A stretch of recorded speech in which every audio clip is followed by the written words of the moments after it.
To the 1,000 Nights and 1 Night.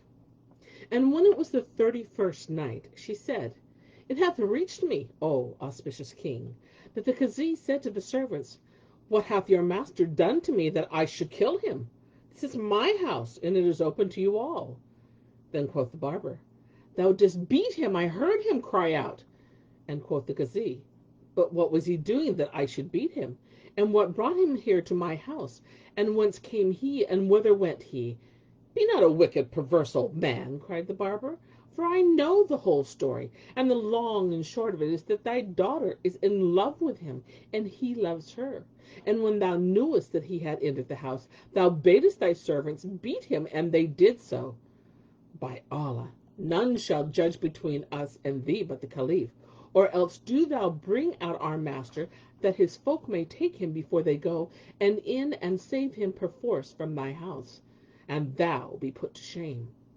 Then said the Kazi, and his tongue was bridled, and his mouth was stopped by confusion before the people, And thou say sooth, do thou come in and fetch him out. Whereupon the barber pushed forward and entered the house. When I saw this, I looked about for a means of escape and flight, but saw no hiding place except a great chest in the upper chamber where I was. So I got into it, and I pulled the lid down upon myself and held my breath. The barber was hardly in the room before he began to look about for me, then turned him right and left, and came straight to the place where I was, and stepped up to the chest, and lifting it on his head, made off as fast as he could. At this, my reason forsook me, and I knew that he would not let me be. So I took courage, and opening the chest, threw myself to the ground. My leg was broken in the fall, and the door being open, I saw a great concourse of people looking in.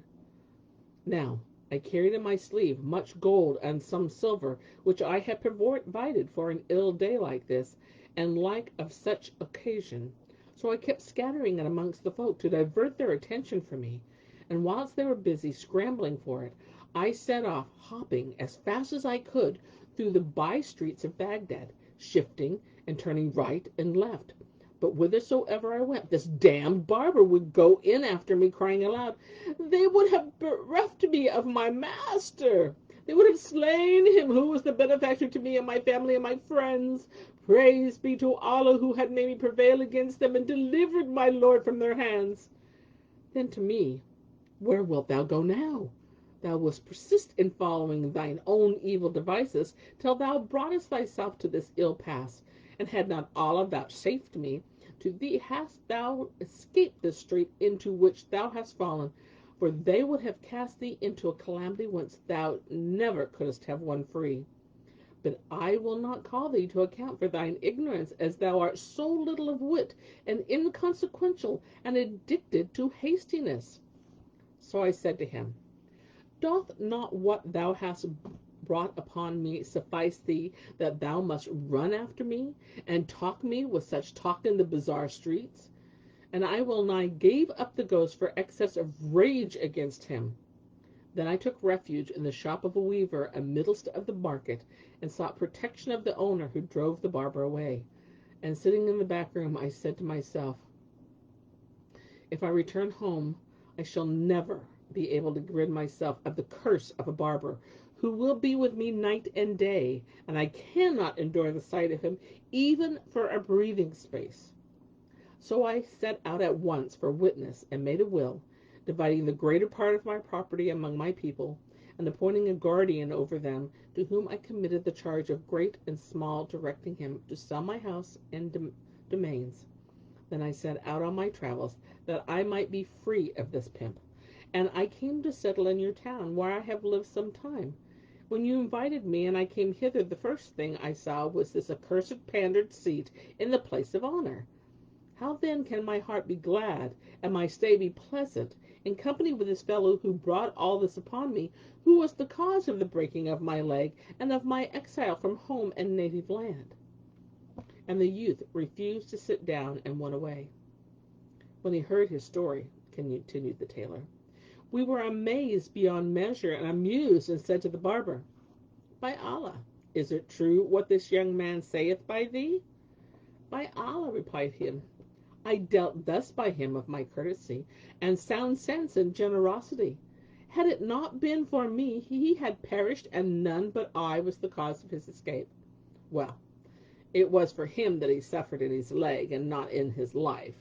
Had I been a man of many words, a meddler, a busybody, I had not acted this kindly by him. But now I will tell you a tale which speech, in whom is no frowardness, and is a different person than those 6 brothers of mine. And this is it. This is the barber's tale of himself.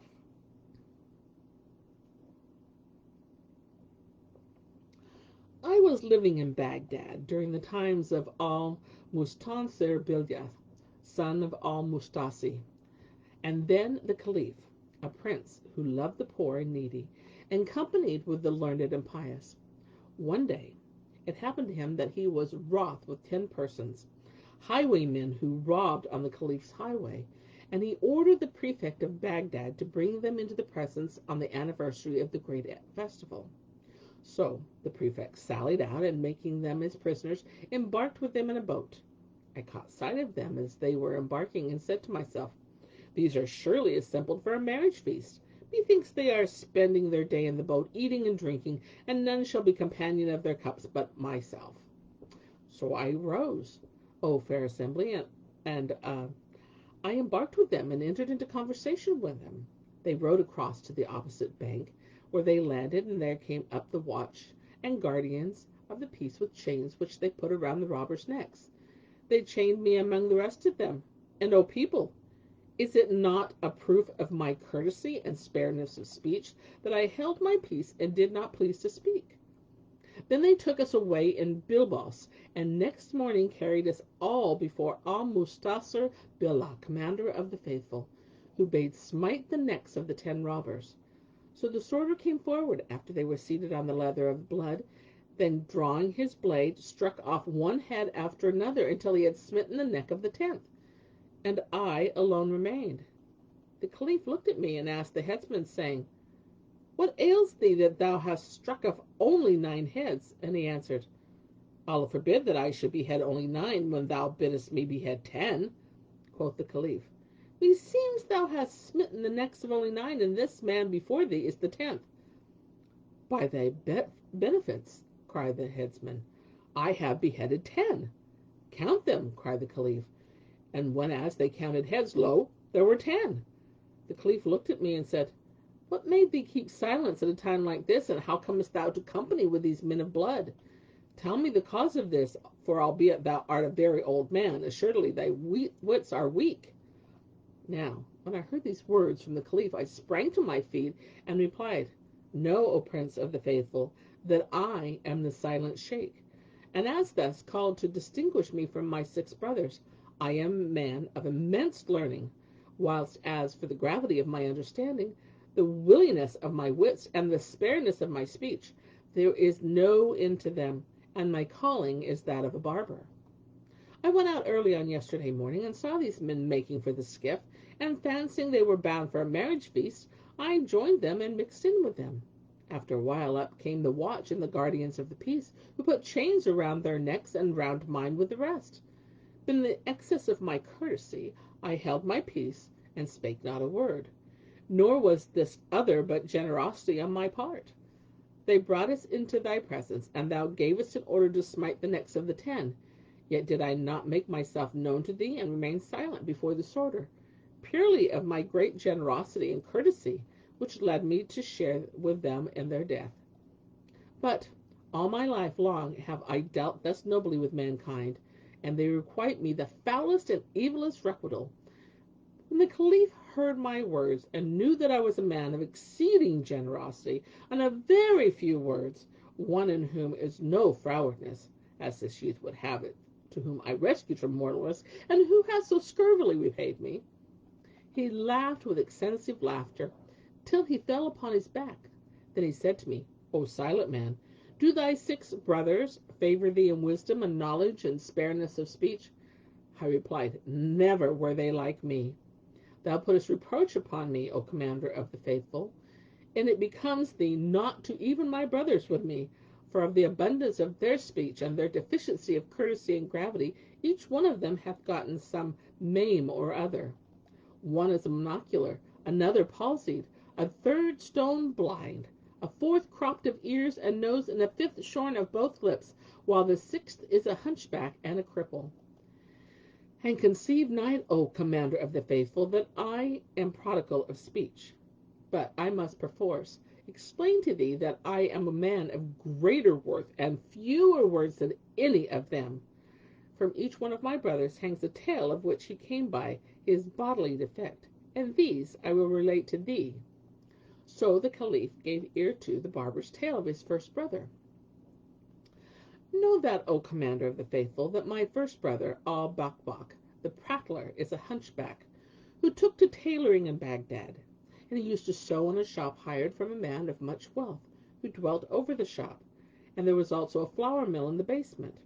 One day, as my brother the hunchback was sitting in his shop a-tailoring, he chanced to raise his head and saw a lady like a rising full moon at a balconied window of his landlord's house, engaged in looking out at the passers-by.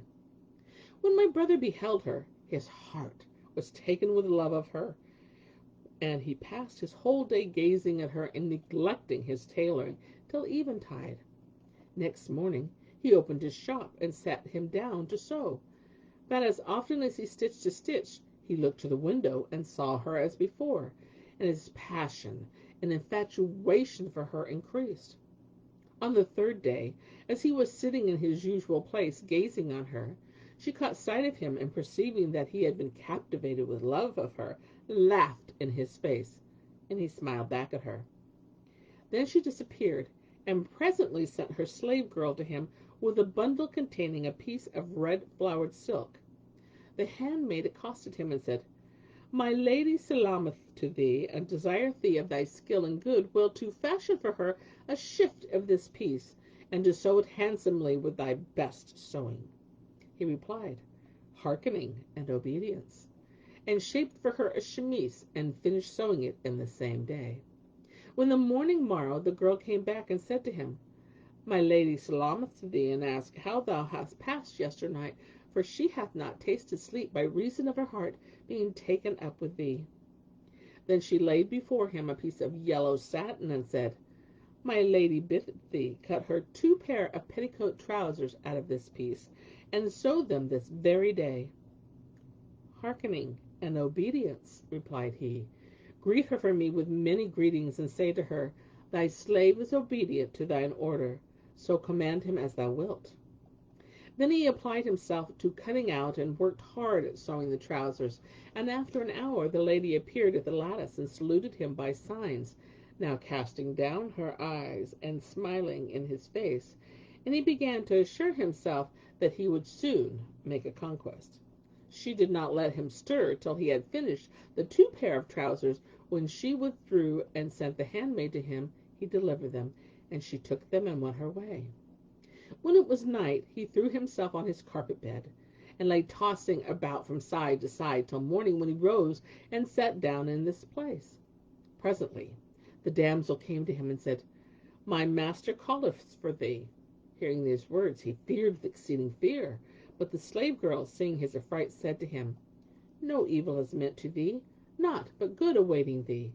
My lady would have thee make acquaintance with my lord. So my brother, the tailor, rejoicing with great joy, went with her, and when he came into the presence of his landlord, the lady's husband, he kissed the ground before him, and the master of the house returned his greeting, and gave him a great piece of linen, saying, Shape me shirts out of this stuff, and sew them well. And my brother answered, To hear is to obey. Thereupon he fell to work at once, snipping, shaping, and sewing, till he had finished 20 shirts by supper time, without stopping to taste food. The housemaster asked him, How much the wage for this? And he answered, 20 dirhams. So the gentleman cried out to the slave girl, Bring me 20 dirhams. And my brother spake not a word, but the lady sighed, Take nothing from him. Whereupon my brother said, By Allah, I will take naught from thy hand. And he carried off the tailor's gear, and returned to his shop, although he was destitute even to a red cent. Then he applied himself to their work, eating in his zeal and diligence, but a bit of bread, and drinking only a little water for 3 days. At the end of this time came the handmaid and said to him, What hast thou done? Quoth he, They are finished, and carried the shirts to the lady's husband, who would have paid him for his hire, but he said, I will take nothing, for fear of her, and returning to his shop, passed the night without sleep because of his hunger. Now the dame had informed her husband how the case stood, my brother knowing not of this, and the two had agreed to make him tailor for nothing, the better to mock and laugh at him. Next morning he went to his shop, and as he sat there the handmaid came to him and said, Speak with my master. So he accompanied her to the husband, who said to me, I wish thee to cut out me 5 long-sleeved robes. So he cut them out, and took the stuff and went away.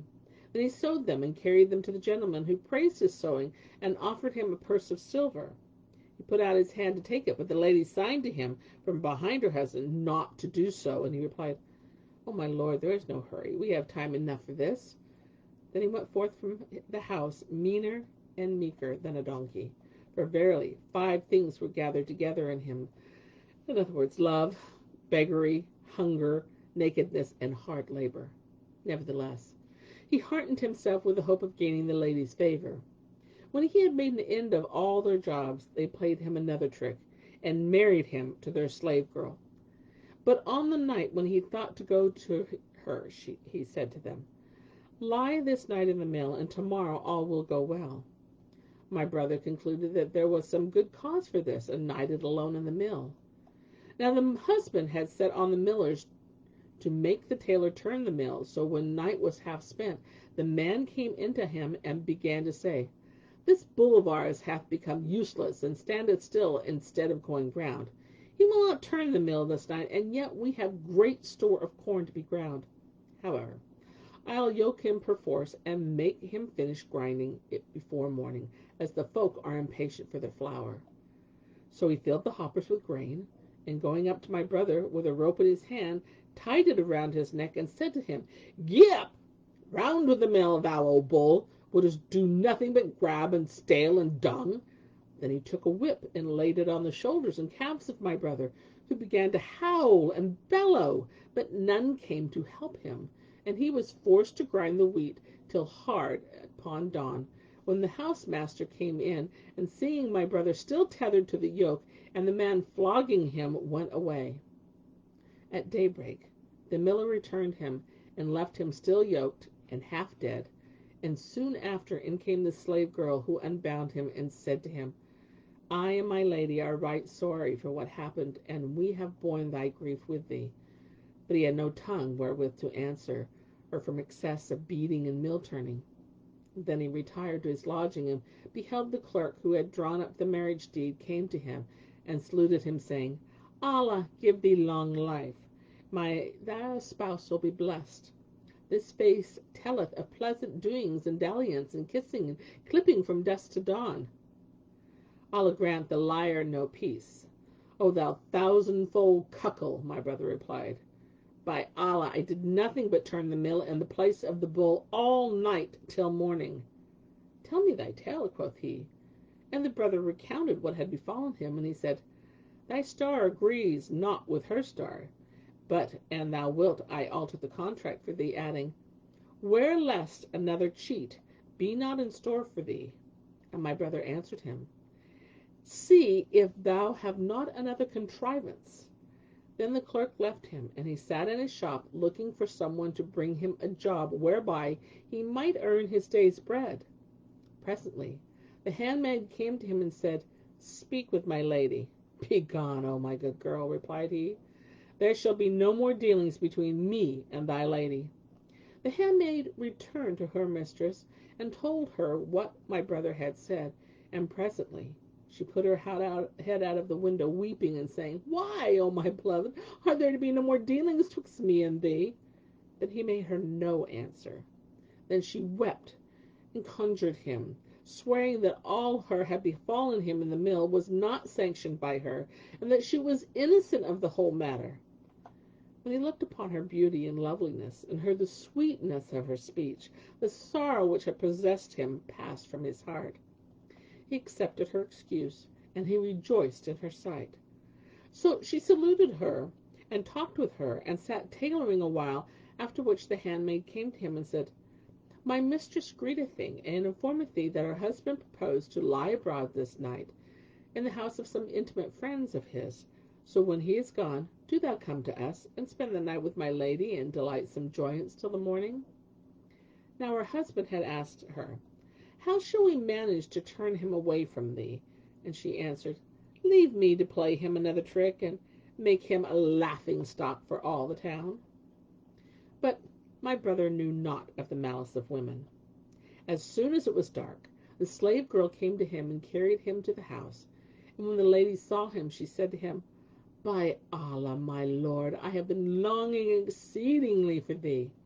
By Allah, cried he, kiss me quick before thou give me aught else. Hardly had he spoken when the lady's husband came in from the next room and seized him, saying, By Allah, I will not let thee go till I deliver thee to the chief of the town watch. My brother humbled himself to him, but he would not listen to him, and carried him before the prefect, who gave him 100 lashes with a whip, and mounting him on a camel, promenaded him round about the city, whilst the guards proclaimed aloud, This is his reward who violated the harems of honorable men. Moreover, he fell off the camel and broke his leg, and so became lame. Then the prefect banished him from the city, and he went forth unknowing whither he should wend. But I heard of him, and fearing for him, went out after him, and brought him back secretly to the city, and restored him to health, and took him into my house. Thou hast done well, O silent man, O spare of speech. And he bade me take a present and go away. But I said, I will not of thee, except I tell thee what befell all my other brothers, and do not think me a man of many words. So the Caliph gave ear to the barber's tale of his second brother.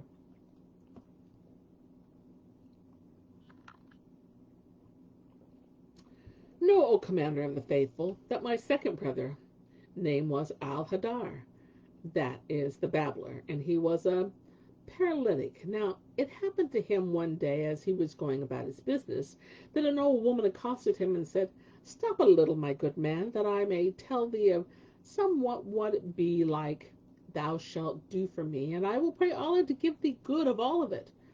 My brother stopped, and she went on, I will put thee in the way of a certain thing, so thou not be prodigal of speech. On with thy talk, quoth he, and she said, What sayest thou to handsome quarters, and a fair garden with flowing water, and flowers blooming, and fruit growing, and old wine going, and a pretty young face, whose owner thou mayest embrace from dark till dawn? If thou do whatsoever I bid thee, thou shalt see something greatly to thy advantage. And is all this in the world? Asked my brother. And she answered, Yes, it is still be thine.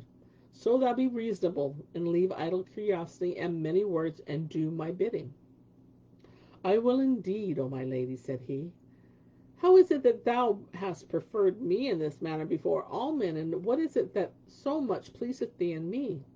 Quoth she, Did I not bid thee to be spare of speech? Hold thy peace, and follow me.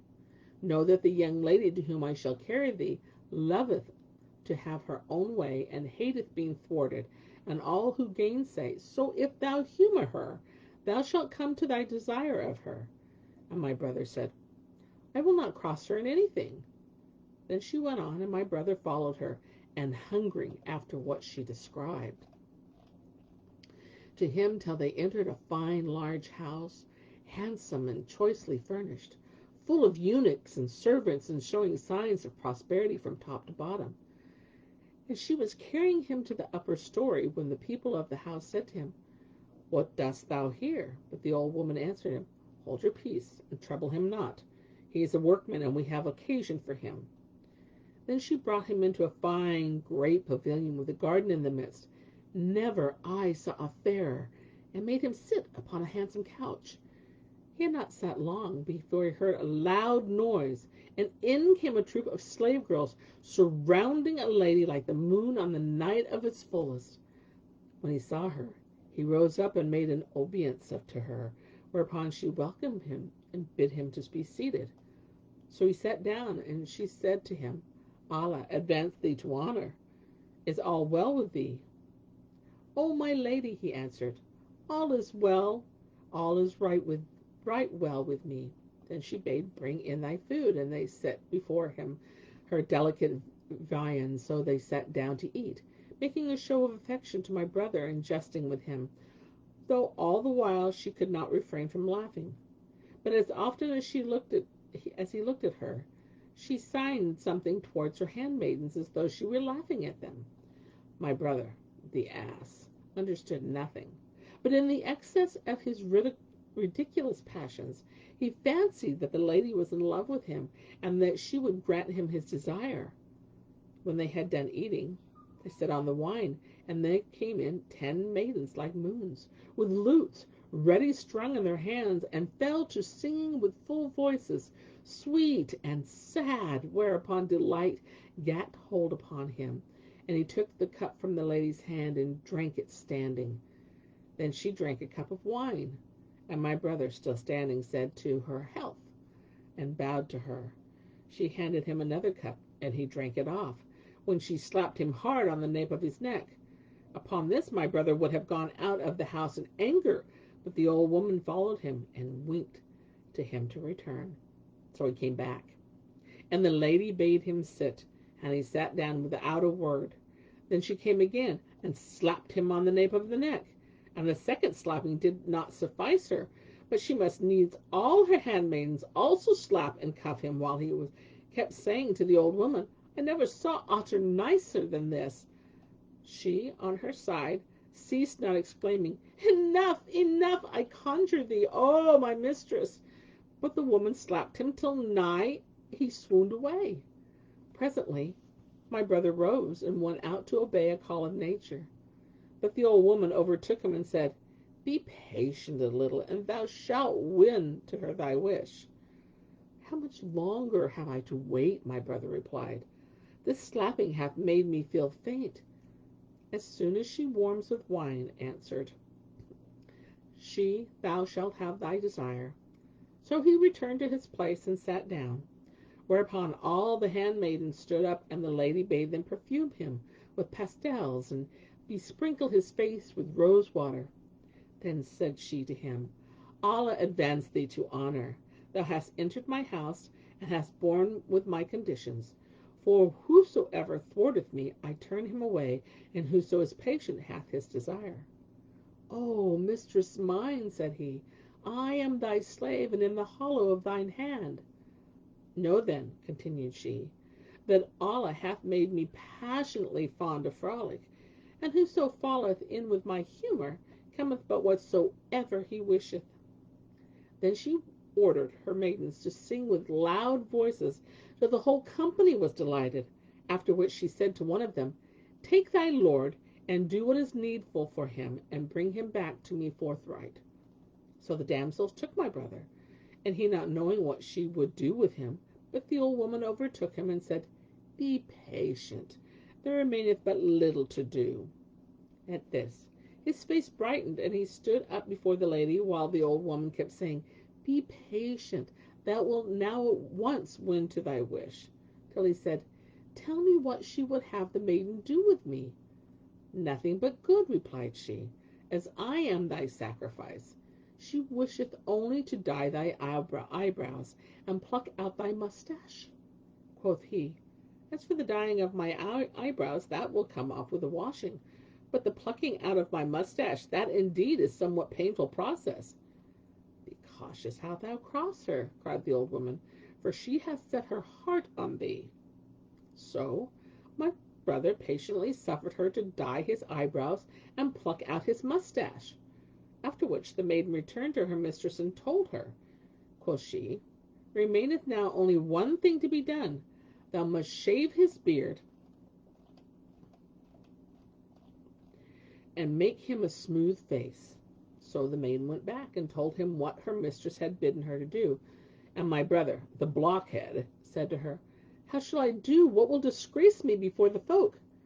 But the old woman said, you would do on this wise only that thou mayest be as a beardless youth, and that no hair be left on thy face to scratch and prick her delicate cheeks. For indeed she is passionately in love with thee. So be patient, and thou shalt attain thine object. My brother was patient, and did her bidding, and let shave off his beard. And when he was brought back to the lady, lo, he appeared, dyed red as to his eyebrows, plucked of both mustache, shorn of his beard, rouge on both cheeks. At first she was affrighted at him. Then she made mockery of him, and laughing till she fell upon her back, and said, O my lord, thou hast indeed won my heart by thy good nature. Then she conjured him by her life to stand up and dance, and he arose and capered about, and there was not a cushion in the house but she threw it at his head, and in like manner did all the women, who also kept pelting him with oranges and lemons and citrons, till he fell down senseless from the cuffing on the nape of the neck, and the pillowing and the fruit pelting. Now that attained thy wish, said the old woman, when he came round. There are no more blows in store for thee, and there remaineth but one little thing to do. It is her wont, when she is in her cups, to let no one have her until she put off her dress and trousers, and remain stark naked. Then she will bid thee doff off thy clothes, and run, and she will run before thee, as if she were flying from thee, and do thou follow her from place to place, till thy prickle standeth at fullest point, when she will yield to thee, adding, strip off thy clothes at once. So he rose, well nigh lost in ecstasy, and doffing his raiment, showed himself mother naked. And Shahrazad perceived the dawn of the day, and ceased to say her permitted say. And so we conclude for the day. Till the morrow.